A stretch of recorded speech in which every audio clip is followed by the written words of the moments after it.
നമുക്കിന്ന് ചക്കയും ഏത്തപ്പഴമൊക്കെ വെച്ചിട്ട് അടിപൊളി സ്വീറ്റ് ആയിട്ടുള്ളൊരു റെസിപ്പി നോക്കാവേ. അപ്പോൾ നമ്മുടെ ചക്കയുടെ ഈ വർഷത്തെ ഒരു സീസണൊക്കെ ഏകദേശം കഴിഞ്ഞിട്ടുണ്ട്. അപ്പോൾ ഇതൊരു ലാസ്റ്റ് ഐറ്റം ആയിരിക്കും എന്ന് ഞാൻ വിചാരിക്കുന്നു. എന്ന് വെച്ച് ചക്ക കിട്ടിക്കഴിഞ്ഞാൽ ഉറപ്പായിട്ടും ഞാൻ എന്തെങ്കിലും വെറൈറ്റി തയ്യാറാക്കുന്നതാണ്. അപ്പോൾ ഇന്ന് നമുക്ക് നല്ല പഴുത്ത ചക്കയും ഏത്തപ്പഴവും ഒക്കെ നല്ല ചെറുതായിട്ടൊന്ന് ഒരുപാട് ഒത്തിരി ചെറുതായിട്ട് പൊടിയായിട്ട് കട്ട് ചെയ്യേണ്ട, ചെറിയ ചെറിയ ക്യൂബ്സുകളായിട്ടൊന്ന് കട്ട് ചെയ്തെടുക്കുക. എന്നിട്ടൊരു പാൻ വെച്ചിട്ട് അതിലേക്ക് ബട്ടർ ഇട്ട് നന്നായിട്ടൊന്ന് മെൽറ്റ് ആയതിന് ശേഷം നമ്മൾ കട്ട് ചെയ്ത് വെച്ചിരിക്കുന്ന ഏത്തപ്പഴം ചേർത്ത് കൊടുക്കുക. അപ്പോൾ ഏത്തപ്പഴം നന്നായിട്ടൊന്ന് പഴുത്തിട്ടുണ്ടാവണം, അങ്ങനെ ഉടയണ്ട, പക്ഷെ ഒരുവിധം പഴുത്തിട്ടുണ്ടാവണം. അപ്പോൾ അതിലേക്ക് ഇനി ഏത്തപ്പഴവും ചേർത്ത് കൊടുത്ത് നമ്മൾ കട്ട് ചെയ്ത് വെച്ചിരിക്കുന്ന ചക്കയും ചേർത്ത് കൊടുത്ത് അപ്പോൾ നമ്മൾ ശരിക്കും ഇത് തയ്യാറാക്കി വരുമ്പോഴേക്കും ബനാനയുടെ, അതായത് ഏത്തപ്പഴത്തിൻ്റെ യാതൊരു ടേസ്റ്റും കാണത്തില്ല, മൊത്തം നമ്മുടെ ചക്കയുടെ ഒരു ടേസ്റ്റും ഫ്ലേവറൊക്കെ തന്നെ ആയിരിക്കും. അപ്പോൾ ഇതുപോലെ ലോ ഫ്ലെയിമിൽ വെച്ചിട്ട് നന്നായിട്ട് ഇതൊന്ന് വഴറ്റി കൊടുക്കുക. അപ്പോൾ ഇത് നന്നായിട്ട് ഇളക്കി കൊടുത്തുകൊണ്ട് തന്നെ ഇരിക്കാം. അപ്പോൾ ഒത്തിരി അങ്ങ് ഉടച്ചൊന്ന് കളയണ്ട, ജസ്റ്റ് ഒന്ന് ബ്രൗൺ കളറായി വരുന്ന സമയത്ത് അതുപോലെ ഒന്ന് കുക്കായി വന്നാൽ മാത്രം മതിയേ. അപ്പോൾ ഇനി ഇതിലേക്ക് നമുക്കൊരു ഐറ്റം തയ്യാറാക്കി എടുക്കണം. അതിന് വേണ്ടിയിട്ട് ഒരു പാത്രത്തിലേക്ക് 1 ടേബിൾ സ്പൂൺ അരിപ്പൊടി ചേർത്ത് കൊടുക്കുന്നുണ്ട്. അതിലേക്ക് തേങ്ങാപ്പാൽ കുറേശ്ശെ ഒഴിച്ചിട്ട് ഇതുപോലെ കട്ടയൊന്നുമില്ലാതെ ഇളക്കി കൊടുത്ത് റെഡിയാക്കി എടുക്കാം. അങ്ങനെ ആദ്യം കുറച്ച് പാലൊഴിച്ചു, എന്നിട്ട് മിക്സ് ചെയ്ത് വീണ്ടും കുറച്ച് പാലൊഴിച്ചു മിക്സ് ചെയ്തു. അങ്ങനെ ഞാൻ ഇതുപോലെ ഒരു ബൗളിൽ നിറച്ചും തേങ്ങാപ്പാലും അരിപ്പൊടിയും കൂടെ മിക്സ് ചെയ്തെടുത്ത് വെച്ചു. അപ്പോൾ ആ സമയം കൊണ്ട് നമ്മുടെ ചക്കയും ഏത്തപ്പഴവും ഒക്കെ നന്നായിട്ടൊന്ന് കുക്കായി വന്നിട്ടുണ്ട്. ആ കളറൊക്കെ ഒന്ന് മാറി നല്ല സെറ്റായിട്ട് വന്നിട്ടുണ്ട്. അപ്പോൾ ഏകദേശം ഈ ഒരു പരുവത്തിലൊക്കെ മതിയാവും.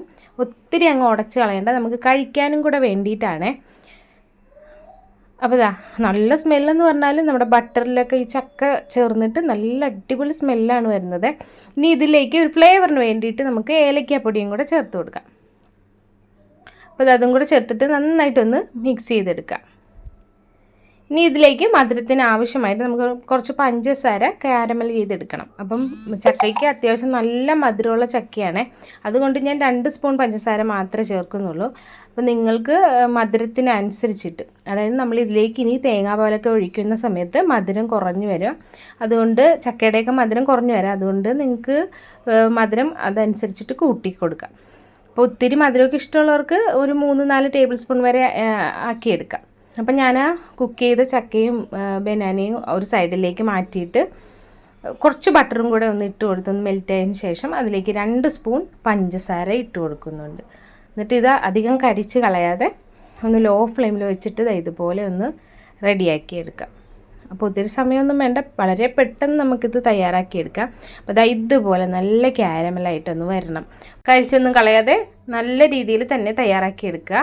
അപ്പോൾ ഇത്രയും മതി. ഇനി ഇത് എല്ലാം കൂടെ കൂടിയിട്ട് നന്നായിട്ടൊന്ന് യോജിപ്പിച്ചിട്ടെടുക്കുക. നമ്മൾ മാറ്റി വെച്ചിരിക്കുന്ന ചക്കയും ഏത്തപ്പഴവും എല്ലാം കൂടെ കൂടിയിട്ട് തന്നെ നന്നായിട്ടൊന്ന് യോജിപ്പിച്ചിട്ടെടുക്കുക. അപ്പോൾ ഈ ഒരു മിക്സ് എല്ലാം നന്നായിട്ട് ആ ചക്കയിലും ഏത്തപ്പഴത്തിലൊക്കെ ആകുന്ന രീതിയിൽ വേണം മിക്സ് ചെയ്തെടുക്കാൻ വേണ്ടിയിട്ട്. അപ്പോൾ നമ്മളിതുവരെ ഫ്ലെയിം ഓഫ് ചെയ്ത് കൊടുത്തിട്ടില്ല. അപ്പോൾ ഇത് നന്നായിട്ടൊന്ന് മിക്സ് ചെയ്ത് കഴിഞ്ഞ് കഴിഞ്ഞാൽ നമ്മൾ ആ മാറ്റി വെച്ചിരിക്കുന്ന തേങ്ങാപ്പാലും അരിപ്പൊടിയുടെ മിക്സില്ലേ, അതിനി ഇതിലേക്ക് ഒഴിച്ചു കൊടുക്കണം. അപ്പോൾ ഇതിപ്പോൾ ഏകദേശം എല്ലാം നന്നായിട്ടൊന്ന് യോജിച്ച് വന്നിട്ടുണ്ട്. നല്ലൊരു കളറോട് കൂടിയിട്ടാണ് വന്നിട്ടുള്ളത്. ഇനി ഇതിലേക്ക് നമുക്കതൊന്ന് കുറേച്ച് ഒഴിച്ചു കൊടുക്കുക. ഒറ്റയടിക്ക് മുഴുവനായിട്ട് ഒഴിച്ചു കൊടുക്കണ്ട, കുറച്ച് ഒഴിച്ചു കൊടുത്തിട്ട് നന്നായിട്ടൊന്ന് മിക്സ് ചെയ്യുക. എന്നിട്ട് വീണ്ടും ഒഴിച്ചു കൊടുക്കുക. അങ്ങനെ ഒഴിച്ചു കൊടുക്കുക. ഒത്തിരി പ്രാവശ്യമായിട്ട് ഒഴിച്ചു കൊടുക്കണ്ട, ഒരു 2 പ്രാവശ്യമായിട്ട് ഒഴിച്ചു കൊടുത്താൽ മാത്രം മതി. അപ്പോൾ ഒന്നൊഴിച്ചു, നന്നായിട്ടൊന്ന് മിക്സ് ചെയ്തു. ഇനി ബാക്കിയുള്ളതും കൂടെ ഒന്ന് ഒഴിച്ചെടുക്കാം. അപ്പോൾ ഇത് നമുക്ക് എന്തിൻ്റെ കൂടെ വേണമെങ്കിലും കഴിക്കാം. ചപ്പാത്തി, അപ്പം, ബ്രെഡ് അങ്ങനെയുള്ള എന്തിൻ്റെ കൂടെ വേണമെങ്കിലും കഴിക്കാം, അല്ലാതെയും മാത്രമായിട്ടും കഴിക്കാം. അപ്പോൾ ഇത് ഞാനിപ്പോൾ തയ്യാറാക്കിയിട്ടുള്ളത് ഇത് മാത്രം കഴിക്കാൻ വേണ്ടിയിട്ടാണ്. അപ്പോൾ ഇത് ഇത്രയും തിക്കായാലും കുഴപ്പമൊന്നുമില്ല. അതിന് പകരം നമ്മൾ കുറച്ച് ചപ്പാത്തി അങ്ങനെയുള്ള സാധനങ്ങളൂടെ കഴിക്കാനാണെങ്കിൽ കുറച്ച് ലൂസാക്കി എടുക്കുക. അപ്പോൾ നേരത്തെ തന്നെ ഫ്ലെയിം ഓഫ് ചെയ്യുന്ന ചൂടായി കഴിഞ്ഞാൽ, അപ്പോൾ ഇത് തണുത്ത് കഴിയുമ്പോൾ കുറച്ചും കൂടെ ഒന്ന് തിക്കായിട്ട് വരും. അപ്പോൾ ഈ ഒരു രീതിയിലാണ് ഇത് തയ്യാറാക്കി എടുത്തിട്ടുള്ളത്. അപ്പോൾ നല്ല ടേസ്റ്റി ആയിട്ടുള്ള ഒരു ഐറ്റമാണ്. എല്ലാവരും ഒന്ന് ട്രൈ ചെയ്ത് നോക്കുക. ഇഷ്ടപ്പെട്ട് കഴിഞ്ഞാൽ വീഡിയോ ലൈക്ക് ചെയ്യുക, ഷെയർ ചെയ്യുക, കമൻറ്റ് ചെയ്യുക, സബ്സ്ക്രൈബ് ചെയ്യുക. Thank you for watching.